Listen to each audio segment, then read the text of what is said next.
भक्तों, घर का ऐसा जल भूलकर भी मत चढ़ाना तुलसी के पौधे में, वरना पूरा घर कंगाल हो जाएगा। घर में गरीबी आ जाएगी और माता लक्ष्मी आपसे नाराज होकर चली जाएंगी। भक्तों, क्या आप जानते हैं कि घर का साधारण जल भी आपके जीवन में भारी संकट ला सकता है? एक छोटी सी भूल आपके घर को कंगाल कर सकती है और मां लक्ष्मी तक आपसे रूठ सकती है। शास्त्रों के अनुसार तुलसी माता की पूजा में अगर कुछ विशेष नियमों का पालन न किया जाए तो यह आपके जीवन में अनर्थ का कारण बन सकता है। साथ ही महिलाएं किस दिन भूलकर भी तुलसी को जला चढ़ाई, ऐसा करने से घर में दरिद्रता और शांति का पास हो सकता है। आखिर क्या है विकास वास्तु नियम जो आपके जीवन को खुशहाल और घर को धन धान्य से भर सकते हैं? इन रहस्यों को जानने के लिए वीडियो को अंत तक जरूर देखें, क्योंकि मां तुलसी की कृपा से हर पाप मिट सकता है और आपका जीवन सफलता से भर सकता है। किसी के साथ हम जानेंगे, तुलसी मां को कभी भी गलती से भी जल नहीं देना चाहिए, वरना होता है घर अनार। तुलसी के साथ ही मां लक्ष्मी भी हो जाती है क्रोधित। तो पूरी जानकारी के लिए वीडियो को अंत तक जरूर देखना। शास्त्रों के अनुसार जहां पर तुलसी का पौधा होता है वहां पर साक्षात मां लक्ष्मी स्थायी रूप से वास करती है। आपको बता दें कि जो व्यक्ति सही तरीके से तुलसी की पूजा और देखभाल करता है तो सदैव मां लक्ष्मी उसके घर में अपना स्थान बना लेती है। भाइयों और बहनों, आज हम एक बहुत ही खास और जरूरी जानकारी लेकर आए हैं जो जुड़ी है हमारे घर के सबसे पवित्र पौधे तुलसी माता से। बहुत से लोग तुलसी को घर में लगाते तो हैं, लेकिन कुछ जरूरी बातों को नहीं जानते, जिनका ध्यान रखना बहुत जरूरी होता है। आज की इस वीडियो में हम आपको बताएंगे कि तुलसी में कौन सा पानी कभी नहीं डालना चाहिए, और एक ऐसी चीज के बारे में भी बात करेंगे जिसे अगर आप तुलसी की जड़ में दबा देते हैं तो मां तुलसी की कृपा आपके घर पर बनी रहती है और मां लक्ष्मी का वास आपके घर में स्थायी रूप से हो जाता है। देखिए दोस्तों, तुलसी का पौधा केवल एक पौधा नहीं बल्कि एक दिव्य शक्ति का प्रतीक है। यह हमारे घर के वातावरण को शुद्ध करता है, बीमारियों को दूर करता है और साथ ही आध्यात्मिक दृष्टि से भी इसका बहुत बड़ा महत्व है। शास्त्रों में कहा गया है कि तुलसी में देवी लक्ष्मी का निवास होता है, और अगर आप रोज तुलसी की सही तरीके से पूजा करते हैं तो आपको जीवन में सुख, शांति और समृद्धि अवश्य प्राप्त होती है। अब बहुत से लोग तुलसी को पूजते तो हैं, लेकिन एक खास बात को नजरअंदाज कर देते हैं, वो है तुलसी के नीचे एक चीज बांधना। अगर आप तुलसी के नीचे वो चीज बांध देते हैं तो तुलसी का पूरा फल मिलना शुरू हो जाता है। शास्त्रों में कहा गया है कि वो चीज तुलसी को संपूर्ण बनाती है, उसके बिना तुलसी की पूजा अधूरी मानी जाती है। यही वजह है कि इसका महत्व सबसे अधिक बताया गया है। तुलसी को केवल भारत में ही नहीं बल्कि दुनिया भर में एक औषधीय और पवित्र पौधे के रूप में पूजा जाता है।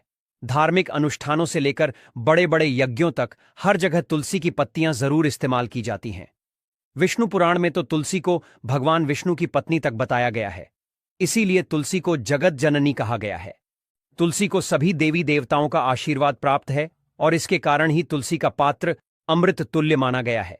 भक्तों, आगे बढ़ने से पहले अगर आप भी चाहते हैं कि माता लक्ष्मी का आशीर्वाद आपके ऊपर सदैव बना रहे तो इस वीडियो को एक लाइक करके आपके अपने चैनल को सब्सक्राइब कर लें और कमेंट बॉक्स में जय लक्ष्मी माता लिखकर अपनी हाजिरी अवश्य से लगाए। जिस स्थान पर तुलसी का पौधा होता है वह स्थान पर ब्रह्मा, विष्णु और महेश ज्ञानी की त्रिदेव का निवास होता है, और तुलसी की पूजा करने से सभी बात उसी प्रकार से नष्ट हो जाते हैं जैसे सूर्य के उदय होने पर रात्रि का अंधकार नष्ट हो जाता है। शास्त्रों के अनुसार जिन घरों में तुलसी का पौधा सदैव भी हरा भरा रहता है उसे घर में सुख, शांति और समृद्धि बनी रहती है। भगवान विष्णु की पूजा में और उन्हें चढ़ाए जाने वाले भोग में तुलसी के पत्र आवश्यक होने चाहिए, क्योंकि तुलसी पत्र के बिना भगवान विष्णु किसी भी प्रकार का भोग स्वीकार नहीं करते हैं। इसीलिए प्रत्येक घर में तुलसी का पौधा अवश्य होना चाहिए। अगर आपके घर में तुलसी है तो सुख, शांति और समृद्धि के लिए तुलसी मां को चुनरी अवश्य चढ़ानी चाहिए। अक्सर लोग घर में तुलसी का पौधा तो लगा देते हैं, लेकिन उनसे यह गलती हो जाती है कि वह तुलसी मां को चुनरी नहीं चढ़ाते हैं, जिसके कारण उन्हें तुलसी लगाने का शुभ फल प्राप्त नहीं हो। पता है, हमेशा ध्यान रहे कि तुलसी का पौधा चुनरी के बिना अधूरा होता है। तुलसी केवल एक पौधा नहीं है बल्कि वह देवी है, विष्णु पत्नी है। उन्हें हम अपनी माता मानते हैं, इसीलिए तुलसी को चुनरी अवश्य ही चढ़ाने चाहिए। इससे पति में प्रेम और विश्वास बढ़ता है। घर में रहने वाली महिलाएं श्रद्धा, सुहागन और सौभाग्यशाली रहती हैं। लेकिन तुलसी को चुनरी चढ़ाते समय आपको यह बात ध्यान में रखनी चाहिए कि आप तुलसी को लाल रंग की चुनरी ना चढ़ाएं। लाल रंग का संबंध मंगल ग्रह से होता है और बुध ग्रह तुलसी से संबंधित होता है। मंगल और बुध ग्रह मित्र नहीं है। भूत के अनुकूल शुक्र ग्रह और शनि है। इसीलिए तुलसी पर लाल चुनरी कभी नहीं चढ़ाने चाहिए। आप तुलसी पर हरे रंग की, पीले रंग की अथवा नीले रंग की चुनरी चढ़ा सकते हैं। लेकिन कई लोग पुरानी फटी हुई चुनरी तुलसी पर बांध देते हैं। ऐसा करना भी अशुभ होता है। तुलसी पर नई चुनरी ही बांधनी चाहिए। तुलसी पर चुनरी बढ़ने के लिए एकादशी का दिन सर्वोत्तम होता है। किसी भी एकादशी के दिन नई चुनरी लाकर उसे तुलसी के पौधे में बांध दे। इसके आपको कई गुना अधिक लाभ प्राप्त होंगे। तुलसी को बिना चुनरी के कभी ना रखें। अगर चुनरी पुरानी हो जाए तो चुनरी को एकादशी के दिन ही बदलना चाहिए। दोस्तों, तुलसी का विवाह भी अवश्य करना चाहिए। इससे मनुष्य के सभी दुखों का अंत होता है और सांसारिक जीवन सुख में बीता है। दोस्तों, कुछ लोग जाने अजाने में तुलसी के पास ऐसी चीज रख देते हैं जिससे तुलसी का अपमान होता है। तुलसी का पौधा बहुत ही संवेदनशील होता है। इसकी अच्छी तरह से देखभाल करनी पड़ती है, तभी इसके शुभ फल प्राप्त होते हैं। इसीलिए तुलसी के पौधे के पास आपको अपने मुख से अपशब्द नहीं बोलनी चाहिए। तुलसी के पास भूल से भी जूते, चप्पल अथवा झाड़ू पोछा नहीं रखना चाहिए। इसे आप मान गया है। जहां पर तुलसी का पौधा हो उसे स्थान के आसपास थूकने से घोर अनर्थ होता है। तुलसी के पास जल से भरा हुआ पात्र भी नहीं रखना चाहिए। तुलसी के पौधे के पास दीपक जलाने के बाद दीपक को वहां से हटा देना चाहिए, क्योंकि तुलसी के नीचे बुझा हुआ दीपक रखना अशोक माना जाता है। जिस स्थान पर भी तुलसी का पौधा होता है वह स्थान को हमेशा ही स्वच्छ रखना चाहिए। इसीलिए नियमित रूप से तुलसी के पौधे का पास साफ सफाई का ध्यान रखें। तुलसी के पौधे में शिवलिंग और गणेश जी की प्रतिमा नहीं रखनी चाहिए। साथ ही तुलसी के गमले में अन्य किसी भी प्रकार का पौधा भी लगाना अशुभ होता है। तुलसी के पौधे के पास कपड़े भी नहीं सुखाने चाहिए, अन्यथा कपड़ों से गंदा पानी तुलसी के पौधे पर गिर सकता है। ध्यान रहे, तुलसी के पौधे को नाखून से नहीं तोड़ना चाहिए। इससे तुलसी का अपमान होता है। यदि तुलसी के पत्ते सूख कर गिर जाते हैं तो उन्हें कचरे में नहीं फेंकना चाहिए। उन बातों को आप तुलसी की मिट्टी में ही दबा दें। रविवार के दिन तुलसी के पत्ते नहीं तोड़ने चाहिए और रविवार को तुलसी को जल भी नहीं चढ़ाना चाहिए। बाकी अन्य दिन नित्य बिना चुके तुलसी को सुबह जल देना चाहिए और शाम के समय एक दीपक जलाना चाहिए। अक्सर महिलाएं स्नान के बाद अपने बाल खुला रखकर ही तुलसी को जल देती हैं। ऐसा करना गलत होता है। महिलाओं को हमेशा ही अपने बाल बांधकर माथे पर सिंदूर लगाकर ही तुलसी में जल देना चाहिए। इससे तुलसी का आशीर्वाद प्राप्त होता है। घर में तुलसी का पौधा लगाते समय ध्यान रहे कि आप इसके लिए गांधी मिट्टी का उपयोग ना करें। तुलसी के पौधे के लिए श्मशान की अथवा गंदगी वाले स्थान की मिट्टी का कभी उपयोग नहीं करना चाहिए। इससे तुलसी मां रूठ जाती है और सूखने लगती है। तुलसी का पौधा कभी गंदे स्थान पर नहीं लगना चाहिए, जैसे नाली अथवा बाथरूम के पास तुलसी का पौधा कभी नहीं रखना चाहिए। अन्यथा गंदा पानी तुलसी के पौधे में गिर सकता है, जो बहुत ही अशुभ माना गया है। घर में तुलसी का पौधा कभी सूखना नहीं चाहिए। शास्त्रों में ऐसी मान्यता है कि तुलसी का पौधा सूखना अकाल मृत्यु की सूचना देता है। घर में तुलसी का पौधा सूख जाए तो घर की सुख समृद्धि खत्म हो जाती है।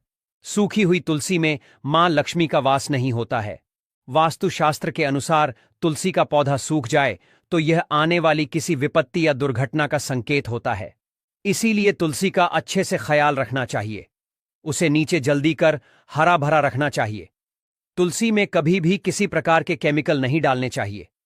केवल खाद्य पदार्थ और गोबर का प्रयोग करना चाहिए। साथ ही इस बात का ख्याल रखें कि तुलसी में मकड़ी के जाले अथवा कीड़े नहीं लगने चाहिए।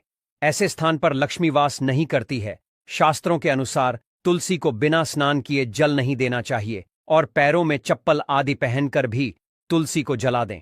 तुलसी को जल देते समय ध्यान रहे कि वह जल आपके पैरों पर ना पड़े, इससे तुलसी का अपमान होता है। श्री कृष्ण कहते हैं, नित्य तुलसी के दर्शन से मनुष्य को स्वर्ग की प्राप्ति होती है और तुलसी पत्र के सेवन से उसके सभी पाप नष्ट हो जाते हैं। तुलसी का पौधा हमेशा ही घर के सामने लगाना चाहिए। इस पूर्व अथवा उत्तर दिशा में लगाना सबसे अधिक शुभ होता है। अगर तुलसी के गमले में दूसरे पौधे अब जाते हैं तो उन्हें समय पर हटा देना चाहिए। अगर तुलसी के ही अन्य पौधे हैं तो यह पौधे दूसरों को दान में देने चाहिए। कहा जाता है कि जब घर में एक से अधिक तुलसी के पौधे अपने आप उगने लगते हैं तो घर में साक्षात माता लक्ष्मी का आगमन होता है। तुलसी के पास कभी कांटेदार पौधे नहीं रखना चाहिए, इससे तुलसी मां रूठ जाती है। तुलसी के पास मरुस्थलीय पौधे रखना बेहद अशुभ माना जाता है। ऐसे पौधों से नकारात्मक ऊर्जा निकलती है।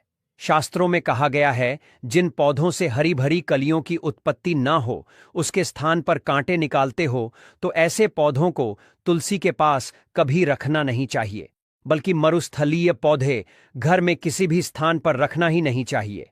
इन पौधों के कारण घर का वातावरण नकारात्मक बन जाता है। जैसे कई लोग नागफनी का पौधा सजावट के नाम पर घर में रखते हैं।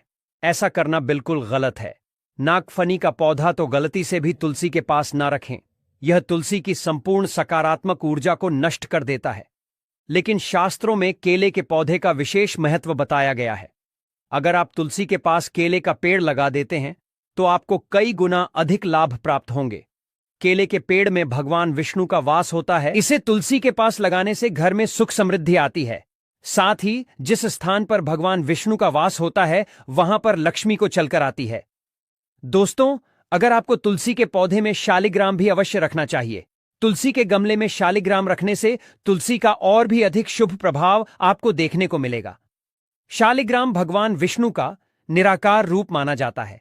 यह काले रंग का पत्थर होता है जिसे विलक्षण और मूल्यवान माना गया है। इसे अगर आप तुलसी के गमले में रखेंगे तो आपके घर से संपूर्ण नकारात्मक ऊर्जा नष्ट हो जाएगी। मानता है कि शालिग्राम में अल्प मात्रा में सुवर्ण भी होता है। यह पत्थर उत्तर की गंडकी नदी में पाए जाते हैं। इसीलिए अगर आप शालिग्राम तुलसी के पौधे में रखते हैं तो भगवान विष्णु के साथ आपको मां लक्ष्मी की भी कृपा प्राप्त होगी। आपके घर में कभी धन धान्य की कमी नहीं रहेगी। पुराने के अनुसार जिस घर में शालिग्राम होता है वह घरों के समान श्रेष्ठ होता है। नित्य शालिग्राम के दर्शन और पूजन से सभी प्रकार के भौतिक सुखों की प्राप्ति होती है।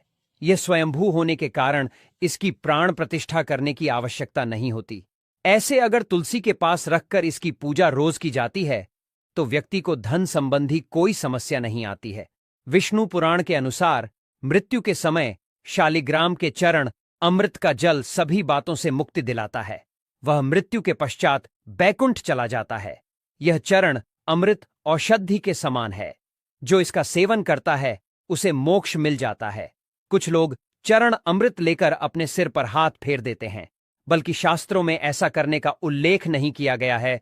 शरण अमृत हमेशा दाएं हाथ से श्रद्धा भाव से ग्रहण करना चाहिए। लेकिन शालिग्राम घर में लाते समय ध्यान रहे कि वह असली हो। आजकल कई प्रकार शालिग्राम मार्केट में मिलते हैं जिनकी पूजा करने का कोई फल प्राप्त नहीं होता है। घर में केवल एक ही शालिग्राम की पूजा करनी चाहिए। पुराने में कहा गया है, भगवान विष्णु की मूर्ति से कई ज्यादा उत्तम होता है। शालिग्राम की पूजा करना, शालिग्राम को चंदन लगाकर उस पर एक तुलसी का पत्ता रखना चाहिए। प्रतिदिन शालिग्राम को पंचामृत से स्नान करना चाहिए। ऐसा करने से सभी जनों के पाप नष्ट होते हैं। शालिग्राम सकारात्मक और सातवें ग्रह का प्रतीक होता है। अंतिम महत्वपूर्ण बात आपको बता दें, सुबह सुबह उठकर यह एक चीज जरूर खा लेनी चाहिए। इससे जीवन भर धन की कमी नहीं होती। साल भर धन ऐश्वर्य के चक्कर में भागना नहीं पड़ता। भगवान श्री कृष्ण कहते हैं, सुबह सुबह एक चीज जो भी मनुष्य खा लेता है तो उसके घर में धन वैभव बड़ी तेजी से आकर्षित होता है। वह व्यक्ति रातों रात मां लक्ष्मी की कृपा पा लेता है। दोस्तों, आपने अक्सर लोगों को शिकायत कर सुना होगा कि उनके घर से दरिद्रता और पैसे की तंगी दूर नहीं हो रही। वह दिन प्रतिदिन धन के अभाव में जाते जा रहे हैं। शायद यह सब आपके साथ भी हो रहा हो, लेकिन आप इन सभी के पीछे छिपे कारण को नहीं जान पा रहे। कारण है आपके द्वारा किए गए कुछ गलतियां। हमारे धर्मशास्त्रों में कई ऐसे नियम और बातें बताई गई हैं जो हमारे पूर्वज और बड़े बुजुर्ग अक्सर हमें समझाते थे, लेकिन आज के समय में को इन चीजों पर ध्यान देना आवश्यक नहीं समझते। पर जब आपके सामने धन को लेकर कई सारी समस्याएं आ जाती हैं, तब अक्सर लोग इनके पीछे का कारण जानना चाहते हैं। घर में दरिद्रता आने का कारण हम स्वयं ही होते हैं। हमारे द्वारा किए गए काम ही हमारी सफलता में रुकावट बनते हैं। अगर आप भी सुबह उठने के बाद कुछ ऐसे कार्य करते हैं तो आप स्वयं ही दरिद्रता को अपने घर में आमंत्रण दे रहे हैं। इसीलिए दोस्तों, आज के इस वीडियो के माध्यम से हम आपको उन कार्यों के बारे में बताएंगे जिन्हें आपको सुबह उठने के बाद भूल से भी नहीं करना चाहिए। तो आइए जानते हैं कौन से हैं वह कार्य जो सुबह उठने के तुरंत बाद नहीं करने चाहिए, और साथ ही हम जानेंगे कि कौन सी चीज है जो सुबह के समय खाली पेट खाने से संपूर्ण धन प्राप्त हो जाता है। नंबर 1, दर्पण में अपने आप को देखना। दोस्तों, आप सुबह उठने के बाद सबसे पहले अपने आप को आईने में देखते हैं, तो यह गलती कभी भी आप ना करें। शास्त्रों में इस बात का कई बार उल्लेख किया गया है कि सुबह पहले आपको आईना नहीं देखना चाहिए। सुबह उठते ही दर्पण में अपना चेहरा देखना दरिद्रता, दुर्भाग्य और मुसीबतों को बुलावा देता है। इसीलिए सुबह उठने के तुरंत बाद आईना ना देखें। इस बात का विशेषकर आप ध्यान रखें। नंबर 2, सुबह उठने के बाद भोजन का सेवन। दोस्तों, आज के युग की बात करें तो लोग सुबह उठते ही चाय नाश्ता कर लेते हैं अथवा भोजन का सेवन करने लगते हैं। अगर आप भी यही गलती करते हैं तो आपको बता दें कि शास्त्रों के अनुसार बिना स्नान किए और बिना अपने दांतों को साफ किए और सूर्य देव को जल चढ़ाएं बिना अन्न का सेवन करना वर्जित माना गया है, क्योंकि सूर्य से ही हमें अन्न की प्राप्ति होती है और सूर्य देव को धन्यवाद किए बगैर अन्न का सेवन करना अनुचित माना गया है। जिन लोगों को सुबह उठते ही चाय की आदत होती है तो वह भी इसका त्याग तुरंत ही कर दें। बिना दांतों को साफ किए बिना न ले या कम से कम कुल्ला तो अवश्य कर लें। नंबर 3, अपने भाग्य को कोसना। सुबह उठते ही अपनी किस्मत को कोसना या अपने भाग्य को कोसना अत्यंत ही अशुभ फलदाय होता है। सुबह उठने के बाद जिस मुख से ईश्वर का नाम निकलना चाहिए, अगर उस मुख से आप केवल नकारात्मक बातें ही करते रहेंगे तो आपको जीवन में कई परेशानियों का सामना करना पड़ सकता है। सुबह उठने के बाद केवल ईश्वर का ही ध्यान करना चाहिए, तभी पूरा दिन शुभ और फलदायी होता है। नंबर 4, दोस्तों, गंगा जल का हमारे शास्त्रों में बहुत ही महत्व है। पौराणिक कथाओं के अनुसार गंगा एक ऐसी नदी है जिसमें स्वयं देवी देवताओं ने स्नान किया है। इसीलिए गंगा के जल को बहुत पवित्र माना जाता है। रात को सोते समय तांबे के लोटे वाले जल में थोड़ा सा गंगा जल भरकर अवश्य रखें और पूरी रात भर अपने सिरहाने के पास रखें, और सुबह के समय इस जल को लेकर अपने बिस्तर पर इसके छींटे मारे, फिर जल को पी ले नियमित ऐसा करें। भगवान कृष्ण कहते हैं कि नियमित जो भी मनुष्य ऐसा कर ले तो उसे युगों युगों की प्राप्ति हो जाती है। ऐसा व्यक्ति लक्ष्मी की कृपा से रंक से राजा बन जाता है। मान्यता है कि अगर मृत्यु के समय व्यक्ति के मुंह में गंगा जल डाल दिया जाए तो उसके पाप कर्म नष्ट हो जाते हैं और उसे मोक्ष की प्राप्ति हो जाती है। गंगा जल कभी भी अशुद्ध नहीं होता और ना ही यह कभी भी सधता है। नंबर 5, अगर आप चाहते हैं कि आपके जीवन से नकारात्मकता और दरिद्रता का नाश हो जाए तो आप सुबह उठने के बाद यह काम अवश्य करें। सुबह सुबह सबसे पहले दर्पण में खुद को ना देख आप भगवान कृष्ण जी, आपने ठाकुर जी के दर्शन करें, नहीं तो सुबह उठते ही हनुमान जी के दर्शन करें। भक्तों, क्या आपने कभी ध्यान दिया है कि हमारे घर में तुलसी का पौधा सिर्फ एक पौधा नहीं होता, बल्कि वो एक पवित्र शक्ति का प्रतीक होता है। यही वजह है कि हमारे बुजुर्ग हमेशा कहते हैं कि तुलसी माता की पूजा से घर में सुख, शांति और समृद्धि बनी रहती है। अगर आप चाहते हैं कि आपकी जिंदगी में तरक्की हो तो अपने कमरे के सामने की दीवार पर मां तुलसी की एक सुंदर सी तस्वीर जरूर लगाएं। हर सुबह उस तस्वीर के दर्शन करने से न सिर्फ मन को शांति मिलती है बल्कि जीवन में उन्नति के रास्ते भी खुलते हैं। अब बात करते हैं तुलसी में जल चढ़ाने की। बहुत लोग तुलसी में जल तो चढ़ा देते हैं, लेकिन क्या आपको पता है कि इसमें जल चढ़ाने के भी खास नियम होते हैं? जी हां, सही समय पर और सही तरीके से जल चढ़ाया जाए तो इसका प्रभाव कई गुना बढ़ जाता है। ज्योतिषाचार्य पंडित रमेश भोजराज द्विवेदी जी के अनुसार तुलसी को जल चढ़ाने का सबसे शुभ समय सूर्योदय से पहले का होता है। यानी अगर आप सुबह जल्दी उठकर सूरज निकलने से पहले तुलसी में जल अर्पित करते हैं तो यह सबसे ज्यादा शुभ फल देने वाला होता है। असल में सूर्योदय से पहले का समय किसी भी धार्मिक काम के लिए बहुत ही पवित्र और फलदायक माना गया है, और चूंकि तुलसी में माता लक्ष्मी का वास होता है, इसलिए अगर आप इस समय तुलसी को जल अर्पित करते हैं तो आपको माता लक्ष्मी की विशेष कृपा प्राप्त होती है। एक और महत्वपूर्ण बात यह है कि तुलसी में जल चढ़ाने से पहले अन्न का सेवन न करना भी बहुत शुभ माना जाता है। यानी पहले नहाएं, साफ सुथरे कपड़े पहनें, फिर तुलसी को जल दें, और अगर यह जल तांबे के लोटे से चढ़ाया जाए तो और भी अच्छा है। ऐसा माना गया है कि सुबह के समय हमारा तन और मन दोनों शुद्ध होते हैं, और यही समय होता है जब पूजा पाठ का सबसे गहरा असर होता है। भक्तों, यह तमाम जानकारी जन रुचि को ध्यान में रखकर दी जा रही है। वास्तुशास्त्र के उपाय को अपनी आस्था और विश्वास पर आजमाएं। हमारा चैनल इस वीडियो के द्वारा किसी भी प्रकार का कोई दावा नहीं करता है। आज की यह जानकारी अगर आपको पसंद आई हो तो इस वीडियो को एक लाइक करके आपके अपने चैनल को सब्सक्राइब कर लें और बेल नोटिफिकेशन को ऑन पर सेट जरूर करें। जय श्री राम।